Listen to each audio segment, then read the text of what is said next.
Seorang wanita muda melahirkan di lantai 2 Pasar Cendrawasih Metro Senin pagi. Persalinan berlangsung dramatis karena berlangsung di tengah pasar yang belum buka.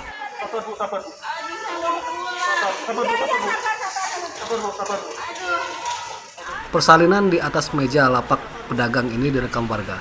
Tim medis yang membantu dokter Polres dan Puskesmas Metro. Persalinan berlangsung lancar. Bayi perempuan terlahir dengan selamat. Sang ibu bernama Arianti, warga Kemiling, Bandar Lampung. Ia merupakan pengamen yang biasa mencari uang dari pengendara di perempatan lampu merah dekat Pasar Cendrawasih. Lahirin di Pasar Cendrawasih itu di mananya sih Om? Tepatnya di lantai 1 atau lantai 2 gitu? Lantai 2 di atas. Sekira jam berapa itu Om? Setengah 9 lah. Setengah 9. Katanya itu orang pengamen, orang dari Kemiling. Orang dari Kemiling? Iya, ngamen di sini. Berangkat dari sana belum ada rasa mau lahir. Sampai sini langsung deprok di sana. Duduk di amben itu loh, di meja-meja di atas. Om sempat ngelihat gitu? Yang lihat udah bayinya udah ngelahirin, udah lahir, bayinya udah keluar. Terus pengamen yang melahirkan di pasar ini mendapat simpati warga dan pedagang. Bayi dan ibunya kemudian dievakuasi polisi dan bidan ke rumah sakit untuk menjalani perawatan. Aris Susanto melaporkan dari Metro.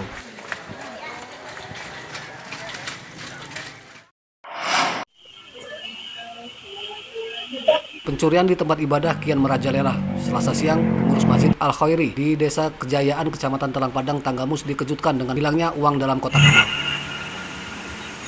Pencurian terekam kamera CCTV. Pelaku satu orang datang ke masjid dengan mengendarai motor.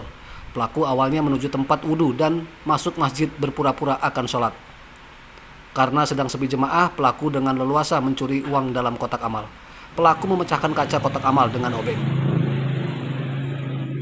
Pengurus masjid belum mengetahui jumlah uang yang dicuri, namun ditaksir mencapai ratusan ribu rupiah. Pencurian uang dalam kotak amal di Masjid Al-Khairi sudah terjadi kali kedua. Ambil sarung, menuju pengimaman, melihat di situ mungkin ada kotak amal, rupa-rupanya nggak ada, terus keluar menuju kotak amal yang di luar, yang kotak amal kaca. Nah disitulah dia membongkar dengan obeng, mengambil uangnya di situ. Setelah itu dia menaruh sarung lagi, lalu dia keluar.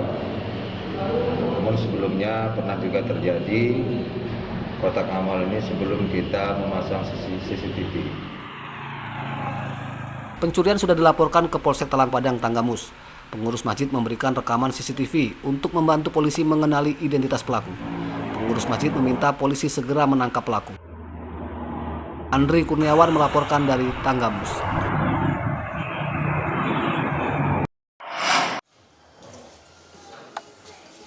Seorang pencuri bernama Nopriansyah berusia 20 tahun ditangkap polisi sektor Tanjung Karang Barat, Bandar Lampung Selasa siang.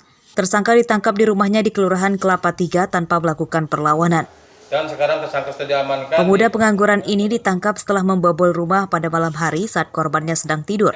Tersangka masuk rumah korban melalui jendela dan mencuri 2 ponsel. Barang curiannya tersebut telah dijual dan uangnya telah habis digunakan untuk berfoya-foya. Itu memang jendela itu terbuka, Pak. Kamu masuk? Saya masuk, Pak. Oh, udah berapa kali kamu? 4, Kak. Apa yang kamu ambilin di pas bongkar rumah itu? Duit sama HP. Oh, duitnya buat apa? Duitnya untuk bayar kontrakan sama makan, Pak. Baju kaos ya ini ya. Tersangka merupakan seorang residivis karena mencuri. Tersangka saat itu masih di bawah umur menjalani hukuman di lapas anak.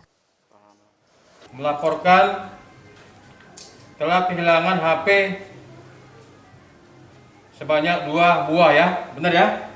2 buah warna gold, merek Xiaomi dan Redmi. Kerugian di total 4 juta rupiah. Laporan yang tertulis di sini sudah ada 3 di LP di sini yang dilaporkan ke Polsek Tanjung Karang Barat. Mungkin kami kredit nanti setelah dia melaksanakan hukuman, kami menunjukkan lagi berkas perkara yang lainnya. Artinya pelaku ini tergolong spesialis nih? Spesialis dan meresahkan wilayah TKB. Polisi menyita 2 pakaian yang dibeli dari uang penjualan ponsel curian. Penadah ponsel curian kini masih buron. Tersangka kini harus kembali masuk penjara yang kedua kalinya dan terancam hukuman 7 tahun penjara. Robila Stem melaporkan dari Bandar Lampung.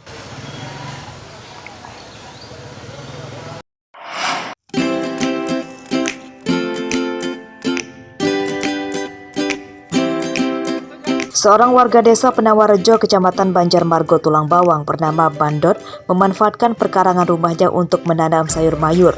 Usaha itu sudah dilakoninya sejak pandemi melanda 2 tahun lalu.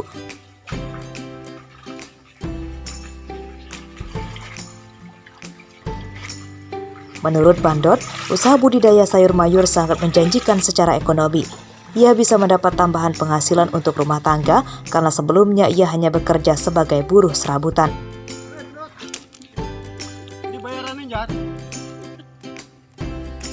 Menanam dan merawat sayur mayur menurutnya tidak terlalu sulit dan tidak membutuhkan modal yang besar. Sayuran yang ditanam antara lain kangkung, bayam, terong, dan kemangi.